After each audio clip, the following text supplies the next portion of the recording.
G'day guys, welcome to the SC Playbook question and answer podcast out of NRL Supercoach round 21. The run home to Supercoach glory, head-to-head finals, all that good stuff. It's heating up big time. On today's show, I'm going to go through the late mail, and there's one big bit of gear that came in late last night, approximately 8 p.m. We'll get to that one shortly. I'll update my trade and skipper plans for the week. There has been some movement at the Stallions as well since Tuesday night podcast. Then, of course, take the questions from the SC Playbook Discord chat. First one on the late mail. Dylan Edwards ruled out of round 21. No word as of yet, at least at the time of recording. I'm sure we'll get some information shortly, but as to why he's out, he had the gash in his head where I think he had 10 stitches or something last week. So I assume it's probably just that. No word of there being anything else more severe. NRL physio saying every chance to sort of come back within the next week or two if that is the reason for it once that's healed. Supercoach implications are big. Firstly, heaps higher owned than I thought, Dylan Edwards. I knew there was obviously a handful out there through the back end of the Origin period and playing that third major buy round, but more than I thought. So I just confirmed, but he was about 22% owned among the top 10% of overall ranked Supercoach teams. I would have thought 19%, so that's probably dropped since I last looked at it because there would have been people selling since that news came through. So a big one there. Tom Jenkins to fullback. Paul Alamotti to the wing. Great news as one of the handful of Paul Alamotti owners out there playing on the wing. I absolutely love this for him. I think he's a genuine season keeper on the wing. Granted, it's probably going to be for 1 week. At centre, he's a tricky little play. Like, you don't want to play him at centre against better teams. You can probably get away with it against weaker teams with every chance at attacking stats, but stronger teams, it's a bit more difficult. On the wing, the runs increase, which means tackle busts increase, offloads increase, and of course, try-scoring opportunities increase as well. I love this for him. My suspicion would be I would love for him to land on Tommy Jenkins' left wing, who has gone to fullback, but I suspect he'll probably go to the right wing, and Brian To'o, who plays both wings very, very easily, will play left wing. That being said, we've seen Alamotti on the left at times as well, but he's the right centre for the Panthers. He spent the majority of his footy playing on the right edge, so I think Alamotti plays right wing, To'o goes to left wing. Left wing's where you want to be probably in this matchup. Again, both good spots to be, but we know how dominant Penrith are on their left edge, and on top of that, Parramatta's right edge, they're conceding, 41% of tries on their right edge, 35 of their tries this season, compared to 30% on the left edge, which is 26. So the left edge for the Panthers is where you want to be, and I mean, talking about statistics, Penrith's left edge is the second most dominant in the competition this season, with 45% of tries down their left. That's 40 of their 89. The most dominant edge being the Bunnies' left edge, which is 52% of their tries, which is 45, accounting for the season. So you want to be left edge. Nonetheless, great news for Paul Alamotti. What does it mean for Tom Jenkins? I don't know, because I don't believe he's played fullback at NRL level before. Maybe there's been a game here or there or something, but very few and far between. I mean, the initial thought is, hell yeah, Tommy Jenkins, fullback, more hands on ball, more attacking opportunities. I'm not entirely convinced. Like it lobs for a fantastic matchup, don't get me wrong. It's Parramatta, where Penrith are expected to win well. I think the line is about 16 points. He could explode. I just don't know. But what I do know is that on the left wing, he just strolls over for so many easy tries. That's not to disregard what he's done this season and how many brilliant tries he scored through just individual efforts as well. But we know with wingers, they can just get these catch, put down, 30 points, how good life sort of thing. So I'm not actually convinced it'll be that much better for him Supercoach-wise. He could come out and score 4 tries at fullback and just dominate everything and set a few up and score 150. But I don't know. I think especially with this matchup against Penrith's right edge, Parramatta's right edge, the left sort of wing spot for Penrith will just be gold. So in terms of those looking at VCing him over Nathan Cleary, I still wouldn't. I think Cleary's the play. But yeah, interesting watch. I've got no idea what Jenko's going to throw out from there, but he'll be in everything. We know that one. He could have 1,000 runs. Elsewhere on the late mail front, not heaps, to be honest. It's kind of just probably the judiciary hearings from sort of Tuesday night where we sort of know all the information anyway. There is also, I will add, I was getting his name up because I've forgotten it, but there is a young fullback on the bench, Jackson Edgar for the Panthers. Watch this space. Does Jackson Edgar come in at fullback and then Tungo drops out, Alamotti back to centre, Jenkins to wing? Possibly. Again, we'll know at 6:20 p.m. tonight, Sydney time. Next up, just the judiciary stuff. So Adam Dewey got off. He's available for the Tigers. Massive for them. Dave Fafita copped 2 weeks after being unsuccessful at the judiciary. Silly. I don't know why they challenged that. I really don't. It was reckless coming out of the tackle. Hard done by perhaps, but, it needed to be a pretty bloody good case to overturn it. That being said, I think the South Sydney Rabbitohs lawyers probably know a little more than I do, but it seemed a long shot to get that overturned, and now he misses 2 weeks instead of 1. Hold. He'll come back from that fired up in 80 minutes for the Bunnies, playing for finals footy, and then the fact that Cam Murray's out, Talis Duncan's due back around about the same time, but will probably play centre. But I think sort of even Cam Murray being out sort of just locks in the 80 minutes for Dave Fafita as well, who I think will be a good one to own on the run home. And they're sort of the primary runs. Talis Duncan, I'll get to my trades later. He may or may not feature, but we'll chat about him a little later, who's out for 2 to 3 weeks. All righty. Let's get some questions for round 21. Alrighty. I'm going to start with a really good question from Lawfy. Do you have Lehigh Hopewadi's numbers at fullback? I do indeed, mate. I've saw that one. It certainly piqued my interest, so I've done the digging. What did I come up with? About 14 games at fullback in his career so far for Manly. I think 15, but there was an infamous injury-impacted game last year when people owned him, and he played 6 minutes for 2 points against the Knights. I think it was one where he face-planted or something and had a failed HIA off the back of it. So 14 games, 4 in his first year, debuting at fullback for Manly. And then 10 last year, 11 if you include the injury-impacted game. Numbers a little bit disappointing. An average of just 59.71 points per game for Lehigh Hopewadi across those fixtures. So I do think he's a young player and in a really, in a good Manly outfit at the moment, not to say really good, a good Manly outfit. As he develops, he will average comfortably more than that at fullback moving forward, and I think there's a really good ceiling there. But in terms of sheer numbers, less than I thought it was probably going to be. But for that reason, I'd probably proceed with a little bit of caution. There's also the fact that Tom Trbojevic, that hamstring injury, apparently not as severe as first thought. So still awaiting a bit more news around Tommy Turbo and his hammy, but he could be back sooner rather than later potentially, which would then push Lehigh back to the wing, which isn't the end of the world.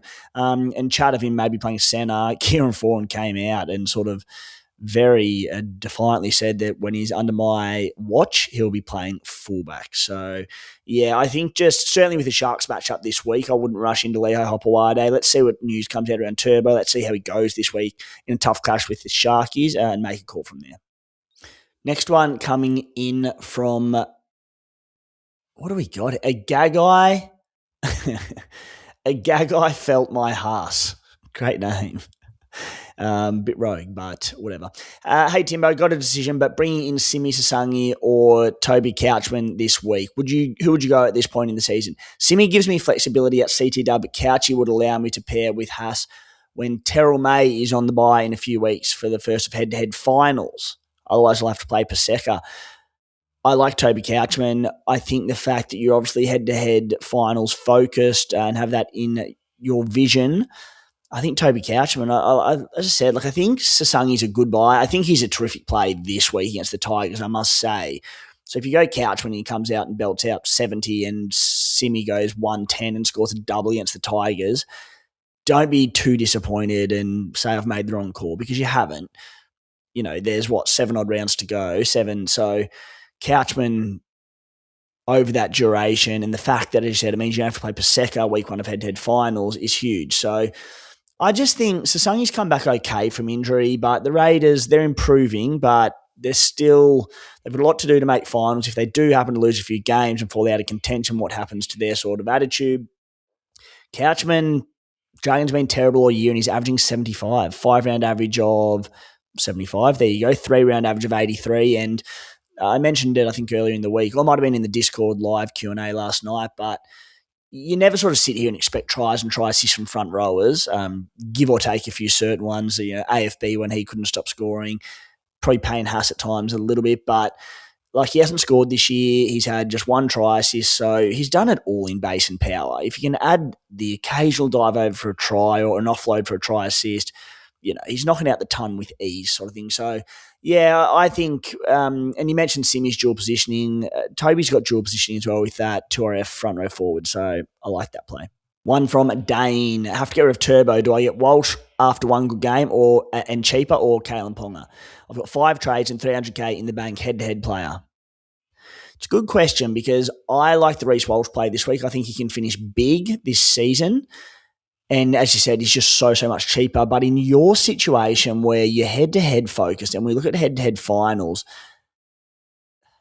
Ponga has a wonderful draw and he will end some finals campaigns, I reckon, for a lot of super coaches that don't own. So coming from round 23 onwards, Raiders, Titans Titans in Newcastle, Manly in Newcastle, and then they've got Warriors grand final week in NZ. So for those first 3 weeks, head-to-head players, you're going to want to own Kalen Ponga. And the fact that you've mentioned you've got 300k in bank, I think Kalen Ponga's the play. Yeah. I think overall focused in the way I'm going to approach it with the price difference and a few different bits and bobs, I'm going to go Reece Walsh, but I've still very much got Kalen Ponga on my radar with a bit of fullback roulette sort of come around 23 for that Raiders clash and moving forward. So, yeah, in your position, whilst this week is tough against the Roosters, the Broncos next week in Queensland, we don't know what they're going to throw up, but with an eye to head-to-head finals and the money in your bank, I think that's the play. Next one in from Matty Mobstar. I'm stuck. He says, I have 3 Dolphins in my CT dub and want to trade Bostock, but I can't find any CT dub I want. Issue is, if I don't trade, I'm running 1 CT dub short for the week. My other non-Dolphin CT dubs are Iro, Marzu, Jenkins, and Jennings, who to trade in money, not an issue. Mate, Mark Nwanganita-Waze. Get him in. I think he's a fantastic buy. He's on my radar for next week. I think I chatted in the Discord last night and on the punting podcast about, I think Dan Tupu has the better matchup against the right edge of the Knights with sort of Dom Young there. They've got Manu Leilua on the right edge, and then they've got Gagai's out, so they've got Fletcher Hunt coming in. Nonetheless, like, Nwanganita-Waze on Marju, they're probably going to kick to him all game. He's going to go, thank you, pick it up, put it down, how good's life. But yeah, he's dropped to 606k, which is outstanding off the back of a 3-round average of just 46, remarkable. But I think the Roosters are going to finish hot. I think Markey's going to be in everything. The draw, it's mixed on the run home, but there's some matchups there where he could go bonkers. And yeah, break even of 88, so he's near enough bottomed out. He could easily hit that against the Knights. And yeah, he's firmly in my trade plans next week. I've got 7 gun CT dubs, no one I urgently want to trade out. The way the season's going and the way Supercoach goes, particularly in the back end of the year, I'm genuinely expecting one of my CT dubs to go down injured in coming weeks. And when I do, they'll be going straight to Marky Mark. And even if they don't, I'll probably flip one of them to him anyway because I really want him for the run home. I think he could be pretty defining. I think the Roosters will finish well. David _dominate. Pascal a viable play now. He's getting minutes. Yeah, absolutely is. I'm filthy that I traded him. It's, when Sammy Verrills came on for that game early against Penrith and they beat them, and then there were 2 weeks in a row of minutes of 29 and 45 and he was plummeting cash. I thought, sweet, cash him in before he gets too low. Since then he's played 80 minutes. Yeah, so filthy. I mean, I did cash him in for Brandon Smith and that funded some big trades, so it's fine in that regard. But, to go 89, 96 back-to-back, 80 minutes back-to-back, Dragons this week, yeah, I think Ollie Pascoe's a play. All right, a tough one here straight off the dome from Wilson. How do you rank 12, Simi Sasangi, Toby Couchman, Tino Vasua-Malawi, Hamish Stewart? Seriously, mate. Let's, again, very much off the dome without going too much into detail in all of them. I'm going to go Toby Couchman, number 1. Oh, I really like Hamish Stewart. I'll get his numbers up. I will deep dive into him a little bit more. And I've been keen on him for a while without buying. That's, I think, because there's been so many good 2RFs, but he's just like, 698k, break even 44, a 5-round average of 82. He's an 80-minute man for them. He's based the last 5 weeks, 59, 52, 68, 66, 61. That's elite. And then playing on the edge, you can find some attacking stats, and the Dragons have a really soft draw on the run home. And they're playing some, I suppose, slightly improved footy, at least over the last month or so. So, yeah, I'd probably got Hamish Stewart at 2, and I do think he's a really good buy, and people have slept on him for a while, and I've spoken about him for a while without pulling the trigger, but I've had other things to deal with. But, yeah, so let's go Toby Couchman, Hamish Stewart. I will say there is nothing between these guys. I think Twal, we've seen his numbers on return from injury. Obviously, there was a Symbian last week, and minutes were reduced as a result, but we know what he's capable of, so probably Twal 3. Sasangi, more attacking upside than any of these guys, but less base, playing centre, probably 4, Tino 5, but even then, we're seeing Tino get back some much bigger numbers. My only concern with Tino is that, as we spoke about on Beers and Break Even, Drew brought up a rare good point that World Cup end of the year, Titans second last. Do his minutes get not massively eased, but like there's no... Hane's going to have no need to play him massive minutes in the back end of the year, maybe for the next 2 or 3 weeks, but as we get sort of towards the end, like why break the bloke? Like he's on a long-term contract. I think you just... Still probably play 60 odd, but we might not get the 70 to 75, even 80 at times with Tino. So yeah, that is a brutal question. I generally think all of those guys are good buys, but if I had to rank them, that's what I'll go with. Next one coming from Dane's double dipped. That's all right, mate. Rip in. If you're looking to move on Duncan in centre, who would you pick out of Marky, Mark, Toya and Simi? An easier one here. I love the upside of Mark Nonganitawaze, number 1, Simi Sasangi, number 2, Rob Toya, number 3, and that's pretty definitive for me. It's not to say that sort of Simi won't outscore Marky on the run home, but I just think Marky's upside is too good to ignore. Rob Toya, going well, 72-point average this season. He's another one who's sort of flown under the radar a bit. He has scored a lot of tries, but when you're in a gun-attacking outfit, that's going to happen. The last 3 games, he scored tries in all 3 of them for a 3-round average of 70. Yeah, I think easy order there. Amy Satch has 3 trades left. Already has Ola and Lucas. Humble brag there from Satch. She's bringing in Ponga and Tupu this week. I've spoken to Satch about that in the Discord live last night. I'm not that keen on Tupu. I love his matchup this week, as mentioned earlier in the show. But yeah, Satch is well placed despite the 3 trades left. Next one from 3KU1. Only 1 trade left. Oh, dear. I know I went hard early. Turbo, my last trade out. I could go Ponga for the best scoring half, average fullback, but I'm kind of leaning Walsh or Teddy. I'm ranked 14K. Who do you think has the highest upside for the run home and best draw? I also have Cleary in my flex, so playing the VC and C roulette with Hines. Cheers, Timmy. Yeah, you're in strife. Long way out from home. I hope your squad is very deep. I think Kalen Ponga is the pick. I like him as the best of those 3, especially your last trade. You can obviously afford him, so their cash difference is irrelevant. I'd be going Kalen Ponga. One thing I will add, though, if you are a little bit concerned about depth, the Knights have a bye in round 27.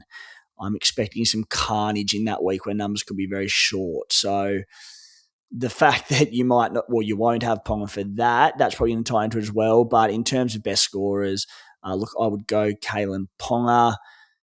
Yeah, you're out of trades, I know. Best of luck on the run home with that one. Guys, if you tune into this podcast, chances are you back yourself as a bit of a fantasy sport expert. Well, you've now got the chance to put it to the test on a weekly basis with Smart Play. You can win cash, and best of all, you can enter for free because you tune into the SC Playbook podcast. Basically, just like Supercoach, you pick a squad. You do pick a full squad, which is interesting. It's very cool. Each player has a value. You pick your skippers, and you watch your team roll up and down the leaderboard in real time. Budgets, they're tight. Primos cost a mozza, which is great because it means you really need to nab the right bargains and back some of these cheapy, like honestly even bench plays and stuff, because you do pick an interchange and just hope they can jag some extra minutes or some attacking starts or whatever it might be. So it's far from straightforward. You do need to get a little bit creative in your teams. Use the coupon code SC Playbook and they'll put free coins in your account that you can use to win real cash. Take Neon, take on our community across each game, every round. There's no reliance on committing to a whole season or even a whole weekend. Each contest starts with the first whistle and ends on the full-time siren. To give it a crack yourself, check out the link in the podcast description on YouTube, Apple, or Spotify, or just use that SC Playbook coupon code. All right, there are a few questions in here that are a bit like very much own team specific, a bit wordy. So for those ones, guys, I'll jump in after the recording and just answer them on there. But one from Harry West, SC Playbook, sort of our audience who play AFL Supercoach and EPL Supercoach, World Cup Supercoach will know Harry. Harry's a data analyst and an absolute freaking weapon. And he's turned his attention to NRL. He's out of trades in AFL, so I'm locked in on NRL now. Says 7 trades left. Hosking to Haas, a no-brainer. Or wait, see what Hosking's minutes are like this week and ride the cash rise. I think it's a no-brainer next week. I love Hosking's matchup this week, and I'm in the exact same boat. I could do the same. I just think the Tigers match up, right? Like he's going to, I presume, lob in the left edge position of Hudson Young. He could play right and Martin goes to the left, but I suspect Hosking is very versatile, will play left. He may not play 80 because Matty Nicholson's on the bench. We'll see what happens there, but he'll still play good minutes this week, right? And he's got a break even of 25 because of that sensational hat-trick and 130 points 2 weeks back. So he's going to go up, barring injuries and different sorts of things happening, but he'll go up more in price than Payne Haas. I think there's a lot of attacking upside in a day game against the Tigers in Canberra. So, yeah, mate, I think you're right at this week. He should score really well. If you can jag some attack, you could go nuts. Another ton would be lovely, Zacco. Payne Haas would be a tough watch, don't get me wrong, but I think, yeah, you do that and see what happens this week. Look, who knows? Maybe Hosking plays 80 minutes and plays, 50 on the edge and 30 through the middle, which would just be ideal because it's work rate through the middle, attacking upside on the edge. I suspect he will be 60 to 65 and Nicholson, provided Nicholson does get on and he'll spend a bit of time on the edge, straight back in to the top grade. So, yeah, watch it this week. And I think when he peaks in price, presumably next week, Hosking, you can probably make that move from Hosking to Haas next week.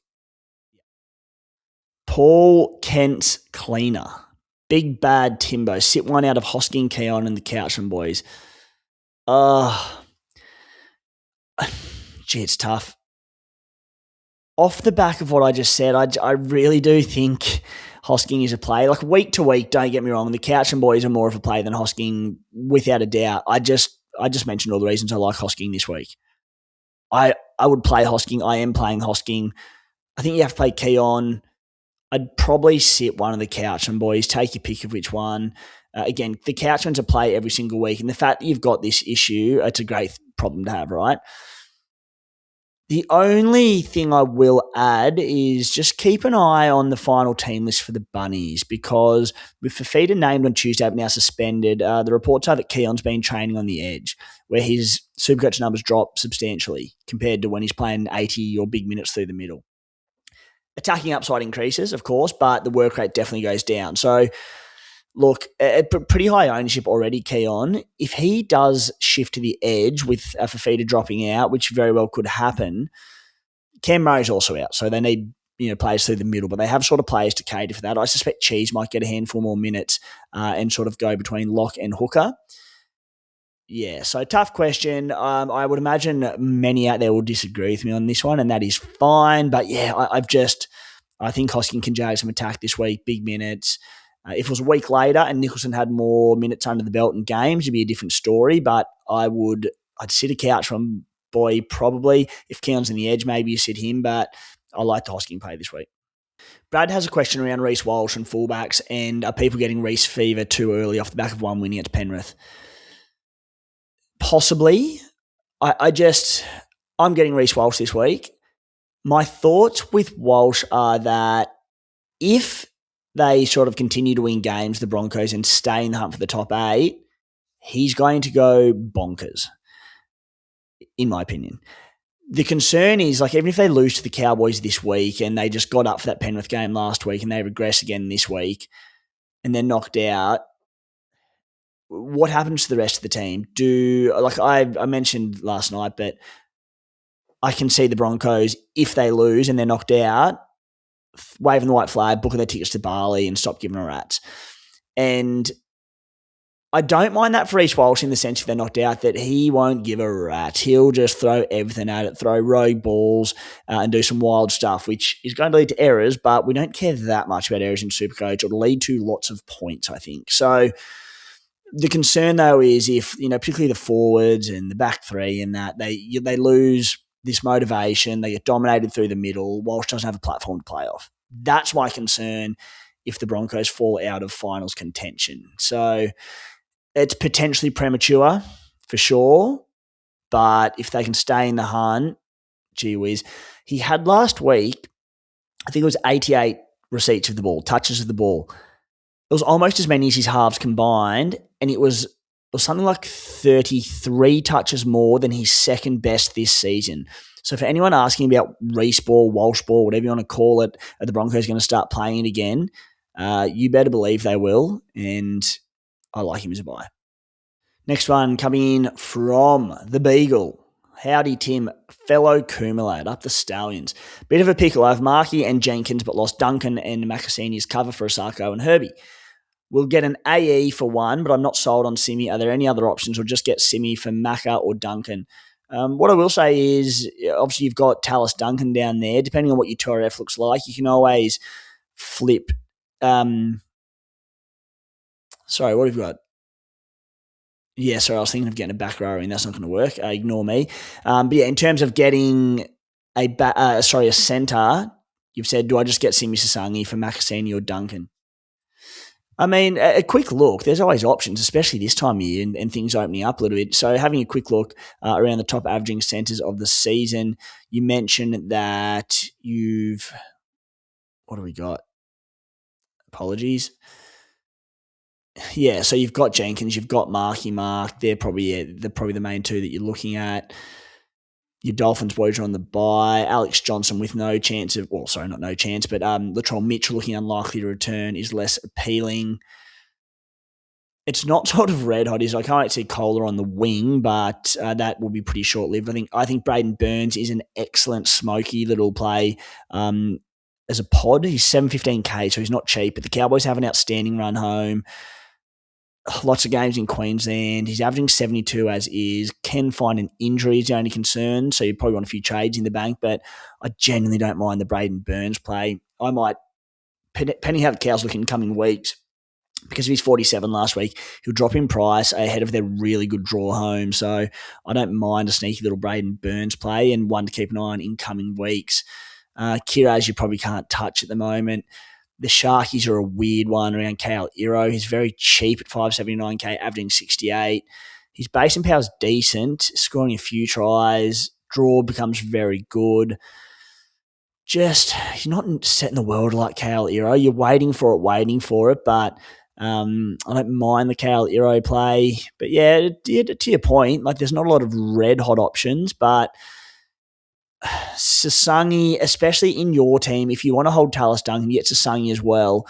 Based on what you've told me, you'll be getting him at CT dub, but I think there's every chance you'll be able to flip a 2RF at some point and you get Duncan or Sasangi up to 2RF and then you can just interchange them like that. So I think for your team and what you're telling me, especially this week with the matchup against the Tigers for Sasangi, he's probably the play. 40s, F150s. I feel like I need Dill Lucas. You and I both, mate. Do you think it's worth nothing Laban and then next week upgrading Makasini? It'll leave me with 3 trades. Yeah, as long as you don't have too many nuffs. Miss me with this 3 nuff strategy. But if you have no nuffs, sweet, do it. Great move. If you have 1 nuff, yeah, I don't mind it. I wouldn't be going any more than 2 nuffs. We're seeing the carnage and the fact that you're a little light on for trades already, that makes things a little bit more concerning. I think if you're going sort of 2 to 3 nuffs, I'd want to have a decent amount of trades in my bank to cover later on in the season. But yeah, 2 nuffs I can get around. I myself personally, the way things are heading for the end of the season, I don't want anyone more than 1 nuff, but you could convince me with 2 if you tried hard enough. So yeah, great trades. Questions from Henry and Pendot both asking around Edwards and whether or not he's a sell now. I think so. I know it's a bit reluctant. They do have the Raiders next week. That is a game out in Bathurst or Mudgee, one of the country games. Oh, it's a shame he misses this Parramatta clash, isn't it, for owners who have been pretty patient. Look, he's averaging 78 this season. It's pretty good numbers, but he had a big 150 back in round 8 against the Knights, I should say, but 5-round average of 67 points. I think he'll probably get a rest come round 27 against the Tigers, unless the Panthers really capitulate. I think Penrith will mass rest for that game. They may do it in round 26, I'm not sure, but I would imagine probably round 27. So, like, after the Raiders next week, he's no guarantee to return for that, keep in mind. And then he goes the Warriors away, the Roosters, the Storm in Melbourne, the Doggies, with the high upside of some of these fullbacks. Yeah, I think I'd make the move. And a follow-up to one of those questions is Kalen Ponga. I think if you can go Edwards to Ponga, you're laughing. Paul Kent's cleaner double dips, but it's a very relevant question. And he says, if you think somebody's overpriced, but they're the best in the position available, do you go for them if it doesn't interfere with your short-term trade plans? The context here is Dill Lucas. Getting him leaves me no cash in the bank, but I don't have any immediate trade plans thereafter. Great question, and it's very relevant to probably a lot of people, but certainly myself. In your situation, get him. Sweet. Doesn't impact what you want to do moving forward. Your team must be pretty well set up. Good on you. For my team, paying up for what is in our 850K or something, Dill Lucas, and you can throw Ola Kawatu into this bag as well, 830K. It does interfere with my short-term trade plans around getting Payne Haas in, around I kind of want Mark Wanganita-Waze. I'm probably going to need Kalen Ponga in sort of 2 to 3 weeks' time. Other injuries will happen. So, as you said, because he's scored in so many consecutive games, Dill Lucas, there was last week or the week before where he didn't score but he assisted. I genuinely think he's overpriced. I'm not going to pay up for him because it will impact what I'm doing moving forward. But for yourself, where it doesn't impact anything, pay it.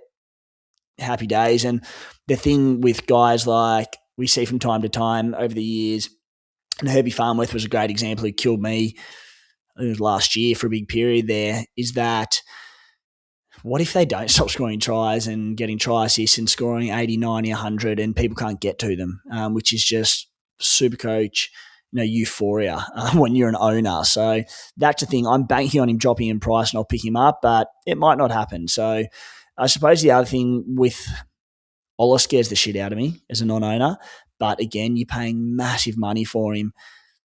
I don't feel like these guys are going to have the 140, 150, 180 sort of scores necessarily that, some halfbacks have and fullbacks have. And, you could maybe even throw in like a Marky Mark as well that are really going to hurt you. Don't get me wrong, these boys could average 90 over the rest of the season. I might not get to them. That will hurt, but in terms of that big screw you score, they tend to come in the fullback position.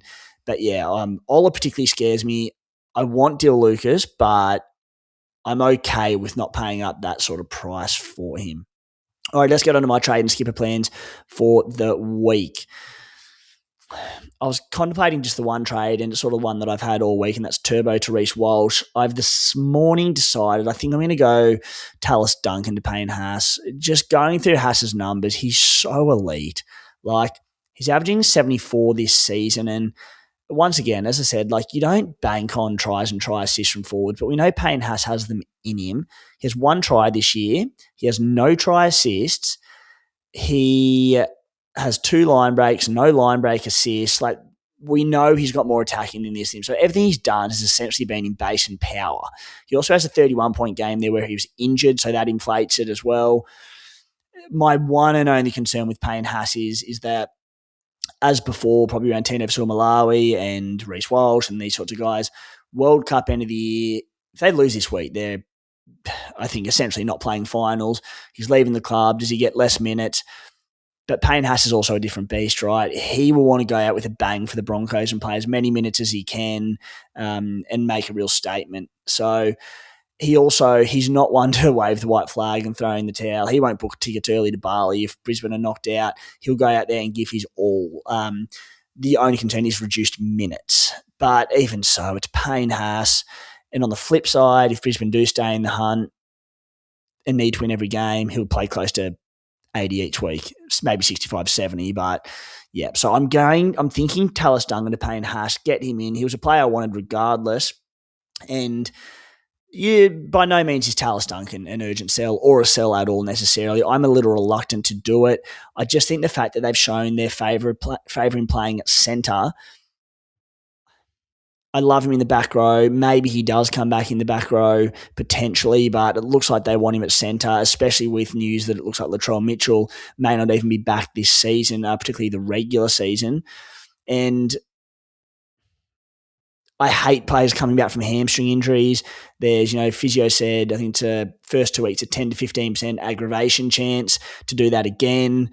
And I look at some of his numbers, and he's been a wonderful own for me, Tallis Duncan, one of my best buys all season. I got on him very, very early. I've had him since about round 6 or 7. But I go back to a month ago against Parramatta. He scored 117. His numbers in this, he scored a double. He had a try assist. He had 4 tackle busts. He had 2 line breaks, a line break assist, and 17 runs. You can't do much more than that, and that was 117 points. He's 104 against the Knights 2 weeks ago. There was a try there, a try assist, 9 tackle busts, 2 line breaks, a line assist, 15 runs. How the hell was that not more? Anyway, numbers are numbers. Can't argue with them. -5 in missed tackles. What are you doing, Tallis? So, yeah, I just think he might be back next week, Tallis, but he might also miss another 2 or 3 weeks after this. We're getting to the back end of the season then. On return from injury with a hamstring injury with deep squads, do I even play him that first week back with so many good options? So, yeah, by no means, as I said, is he a must-sell, Tallis Duncan. I'm a little bit wary, I should say, not tired, selling him. But I'm looking at my team moving forward, and there's not a lot else that I want to do. This will leave me with 5 trades for the remainder of the season. It gets me Haas, who was already my trade plan, who I wanted anyway, so it sort of ticks that box. And I'll be watching closely Olaquatu, Dill Lucas. How do I get one or both of those in? Nwangani-Tawaze, he's going to be cheap, so that's all right. And then at some stage, I'll probably play a little bit of fullback roulette with, I'd imagine, Kalen Ponga, potentially Scott Drinkwater, but probably Ponga. VC for me, Nathan Cleary tonight. C. Reece Walsh. Alrighty, guys. Oh, and my sit V starts. The big one for myself, I'm playing Jenkins, Alamotti, Kiraz. Hopefully he can get back to his offloading and tackle busting best. Iro with Farmworth, Asako on the bye, Fafita suspended. My only big decision is my final reserve. I'm currently sitting Greg Marju against the Roosters. It'll be sitting him and Fletcher Sharp. I'm going to play Tamare against the Doggies. I don't love that if the Doggies' defence is good, but they've been leaky enough this year. So I'm going to sit Greg Marju and hope that the Roosters can contain him. And I think I'm going to play Fletcher Sharp. That will do us, guys, for the Questions podcast for NRL Supercoach round 21. Good luck this weekend and have a great rest of your week.